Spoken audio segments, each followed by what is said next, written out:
Okay, so my name is Dr. Sean Kennedy. As you can see, I'm very different than a lot of people. My career has basically been about playing tuba, but a lot about interdisciplinary collaboration and working with dancers, artists, literally everything under the sun I probably worked with. I made a secret pact with myself when I was 18, before I entered college, that every single year of my life I wanted to do something that was larger than just what I do. And I wanted to mesh the world of arts and music into something larger. And I'm sitting here at 30, how old am I, 34? I know, I forget my own age. I'm sitting here at 34, and I feel like I've actually not only done at least one work, I've done multiple massive works. So I'm going to basically mainly hinge just on what's in the cards, and hopefully have time for questions at the end. But I'm going to go through everything really quickly. Okay? Now, before I start, everybody gasp. Okay, good. We're on the same page. There's going to be some things on the cards that's going to make people go, I'm leaving! Good. So, very first card. This is something that we don't hear a lot. Musicians are not artists. We think, right? Oh my God, somebody leave. We as artists, we as musicians, always think that we're artists. You know, we hear that term thrown around, especially at conferences. Guest artist, artist here, this person's an artist. As you can see from the card, most people I've worked with outside of music do not see us as artists, because we do not make it. We do not do anything that's different. And I mean, most of the artists that I've ever worked with always think of us as, oh look, you just give them a piece of music, you press play, and they do it at the same time every time. And we know as artists that doesn't happen, but that's part of the issue, is that we're always doing the same thing. We're always playing the same pieces. How many times are people on tuba going to play the Bach cello suites? How many times are they going to do Encounters 2 or the Barrio Sequenza? We all know this music. Everybody outside of here knows this music. So they're getting tired of us. That's why they don't think of us as artists. Okay? And it is our job to change that. Okay. Gasp. Guess what? I'm sorry to say this, but we're terrible at collaboration. How many times have you sat in a rehearsal and gone, I don't think you should do it like that, we should do it like this? Yeah, we've all been there. I don't need to go through it.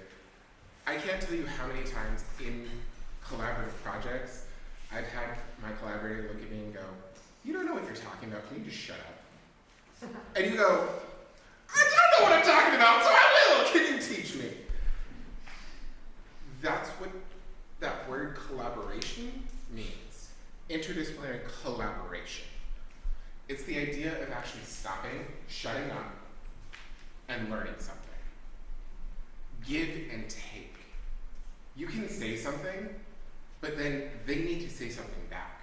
And you need to create something out of those two viewpoints. That's where the collaboration happens. Not when somebody goes, I think we should make it blue. Yeah, no. The biggest thing that I've come out of my work is you make them, you step into their world. As artists, we step into theirs. We go and we look at the visual arts, we look at the dance, we look at how the choreography works, and we play for them, and we play at them. When was the last time you played for them? I can't tell you how many times I've played for my artists that I'm collaborating with. Come on in, you're good, you're good. I've played for the artists that I'm working with, or the dancers, and instantaneously I hear, oh my God, I don't get, but it's just not right. And you're like, okay, if the artist is saying that, I'm doing something wrong. Because if they don't know anything about music, they don't know anything about music because they actually really do, all of a sudden you get a different viewpoint of what are you actually doing? What's coming across as correct? What is coming out as emotional or just sound? And that's the biggest viewpoint. If you want to get better, you need to collaborate and get something from it and learn what they're seeing, what they're experiencing, what they're feeling, so that you can actually create art with them. I'm sorry, because I've done everything, I'm going to batch it a little bit. The standard art studio and blow, they're great. I love them. You know, bringing in an artist and having their paintings during your recital is great. It's a great first step. Let me say it again, it's the first step. Because that's not collaboration to me. That is, they did their work, I'm playing music. Here's a presentation. It's not collaboration to me. And yes, you may have sat down with them and talked about what goes on the painting. Or they may have sat down and talked with you about what you need to change about your music. But how are they influencing your music in the performance? How are you influencing their art in the performance? I've moved to a point where I think when we're doing these things, both parties, yes, please come, both parties need to be part of that performance aspect, not just the artist gets to sit in the audience and delve and watches people look at their pieces while somebody plays music. And I could be wrong, but that's what I think. Okay. Gasp again. Mainly for my professors in the room. Aesthetic over title. What does this mean? You are an artist, whether you like to admit it or not. All of us have ideas about what art is. We have an idea of what, when we're playing, what kind of dance, if we're working with a dancer, what we want them to look like. We have an idea of what colors, or what gestures, or what words or emotions we're feeling when we're creating this aspect of music. That is your aesthetic. When was the last time you sat down and tried to figure out your aesthetic? That's something that I continue to work on, and I kind of have to for my job. But working with other artists, you know, having my largest collaborator, and I may break down a little bit in tears, sorry, but she passed a year and a half ago. Stacy Elko and I have done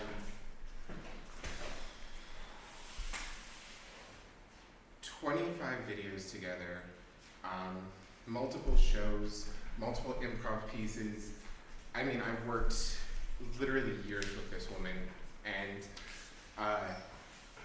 I was very, very benefited from her because while at Texas Tech, there was a very large push to make people do interdisciplinary collaboration. Do it, come on, just do it.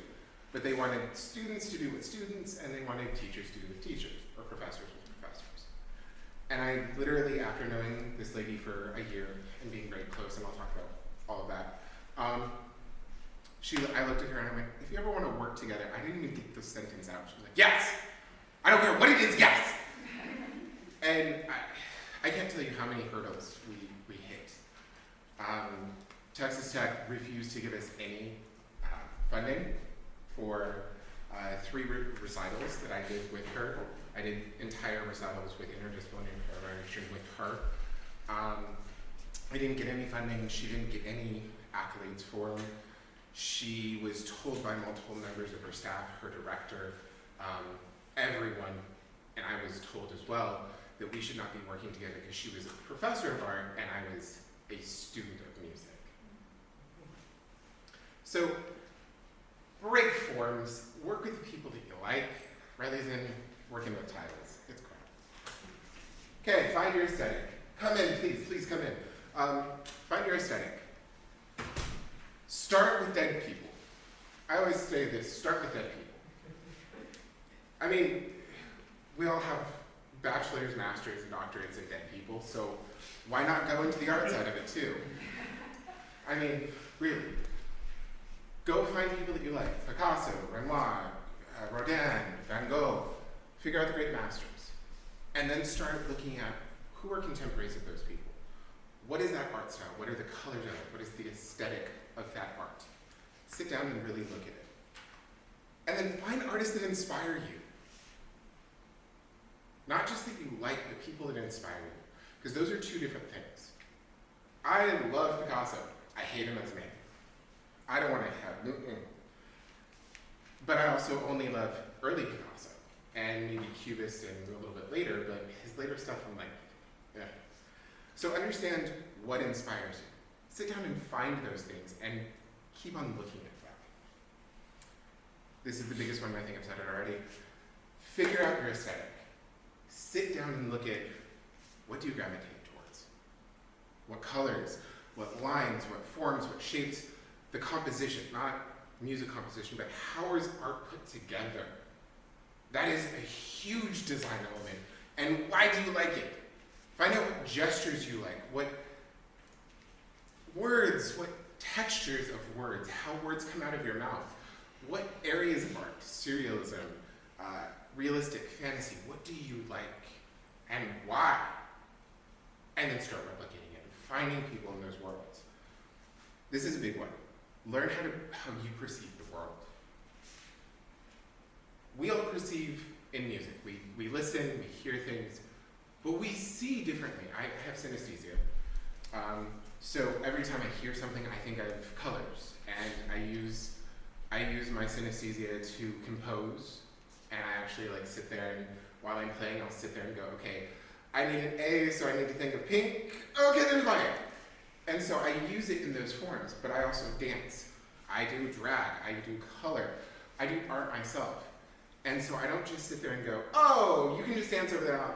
I get up and go, okay, you're doing this, could we do a little bit lower, and show them what I mean. And actually talk about that with them. Find design worlds and start understanding your space. What this means is start designing up here. Design a space in your brain. What is that space going to look like? What does your world inside of you look like? And then how are you going to create it outside of the world?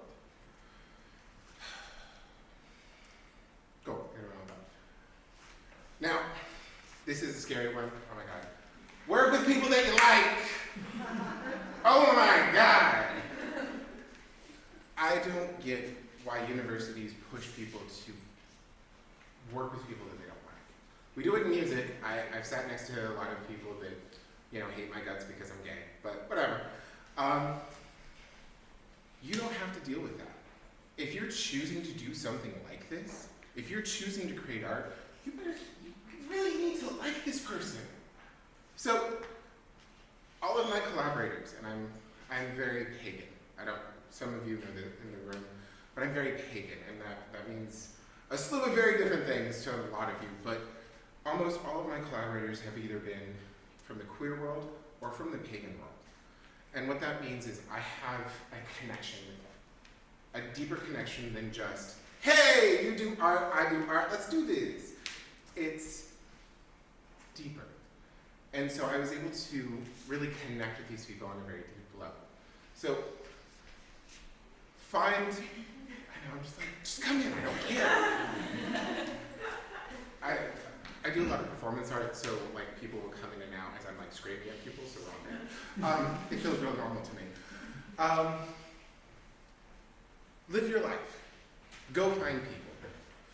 Whether it's at social events, at religious events, at an art show that you liked, whatever. Go live life and find people, talk to people. Hey, you're an artist. Literally, Stacey and I knew each other for a year before we started collaborating. And then when I finally made her make her own music, we did a piece where she used a makey and triggered sounds and all this fun stuff. We did it off of a ritual, so very spiritually based. I made her go find the sounds, I made her make everything.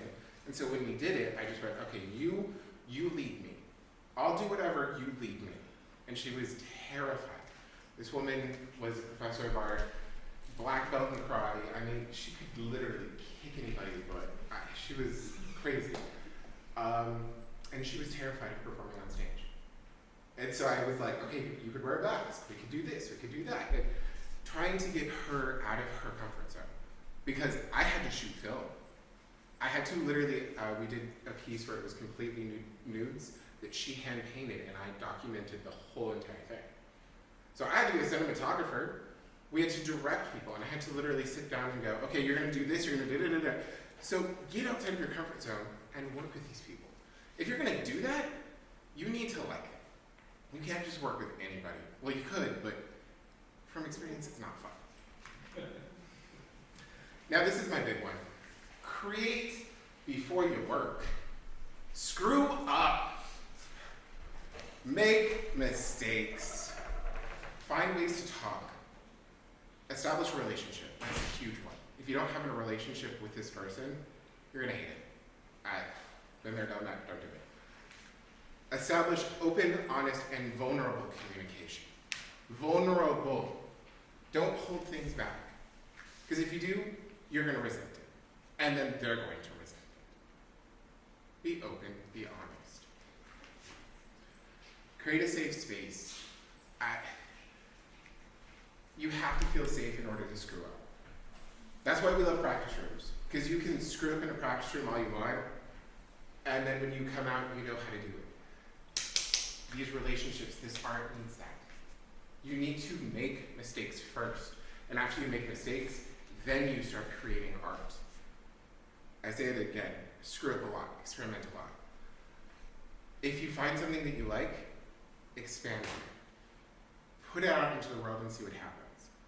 Stacey and I literally, any of my collaborators and I literally sat down and would go out and workshop things and show a small group of people and ask them, what was it like?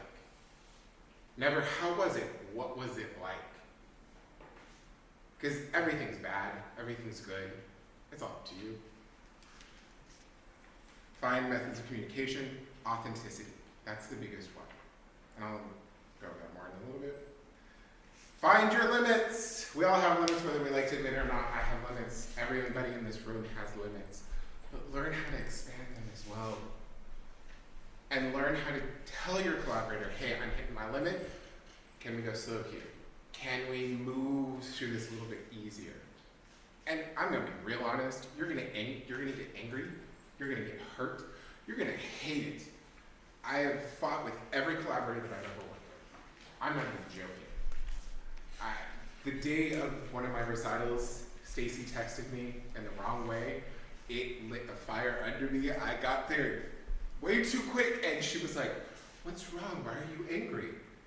And I had to express, the way you texted pissed me off. And luckily by that time, we had a relationship so that we could talk through it rather quickly.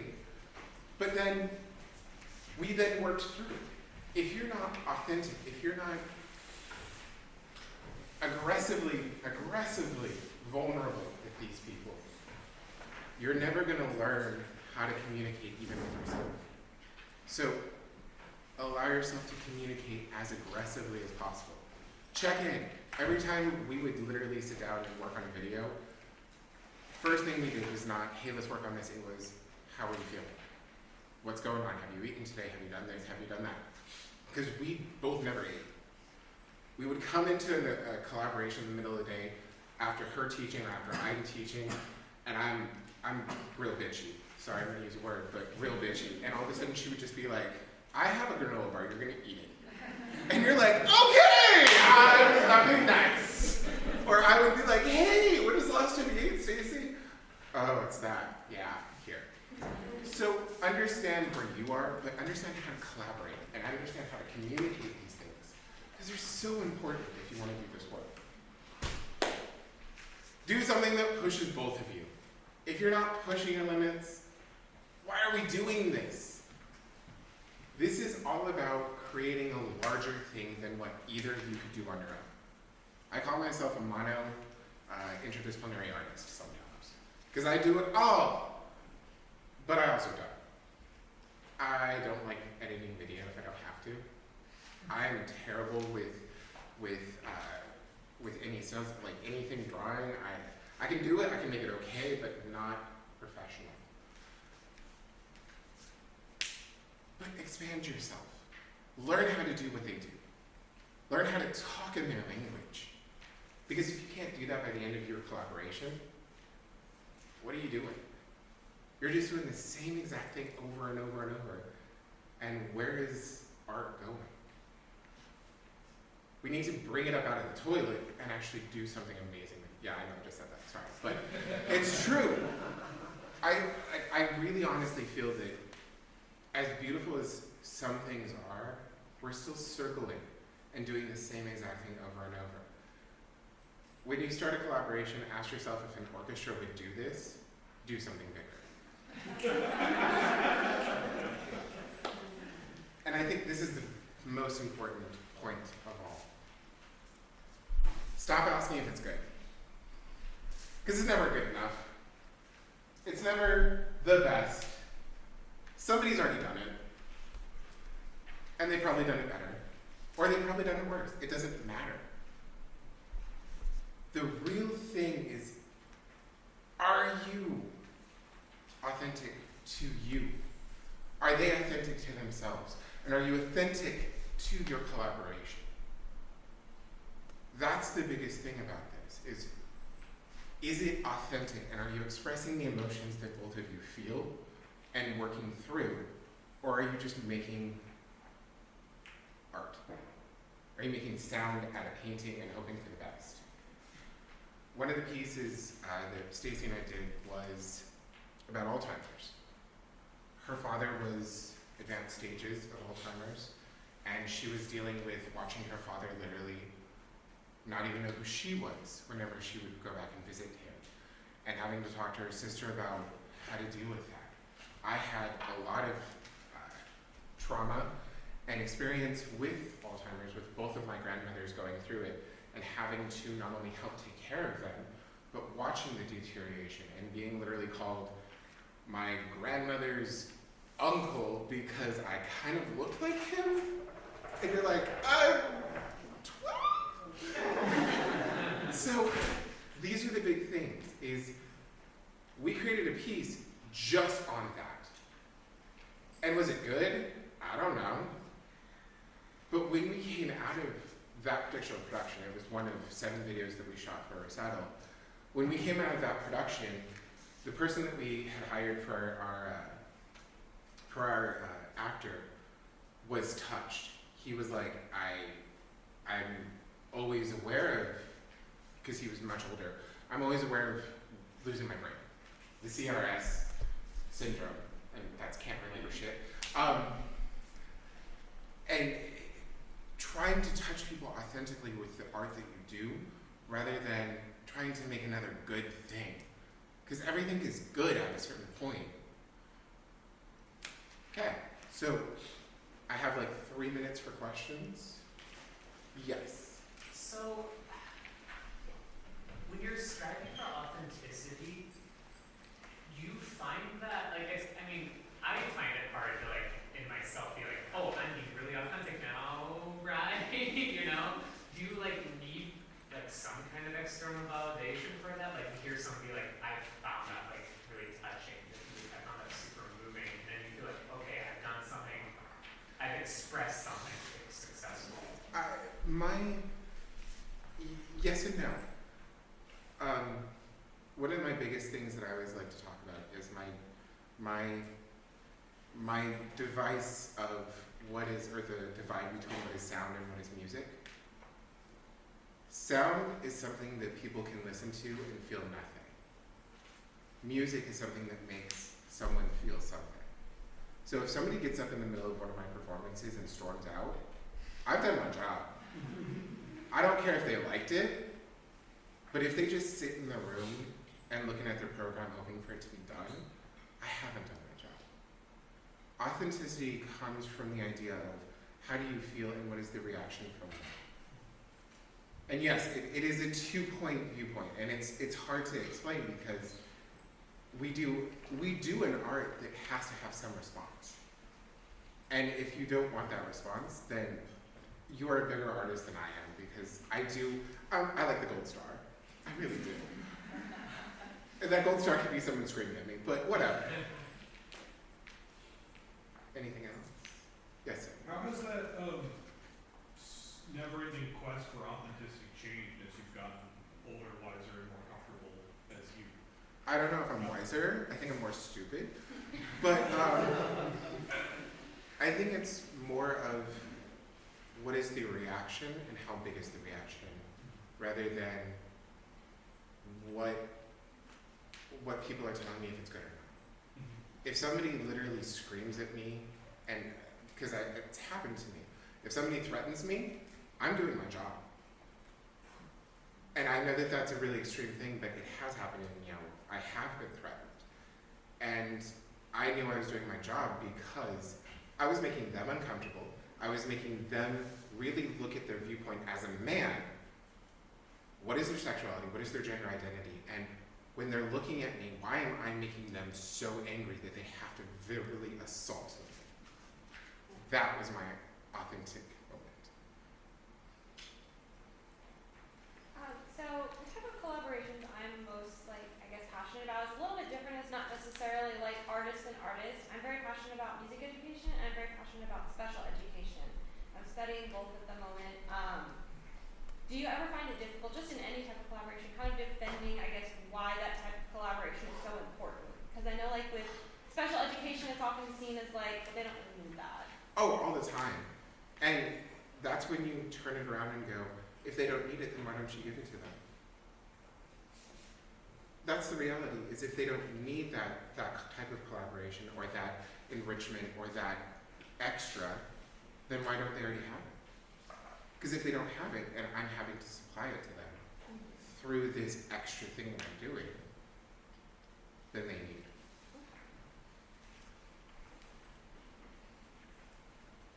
Anything else? All things are on the table. Okay.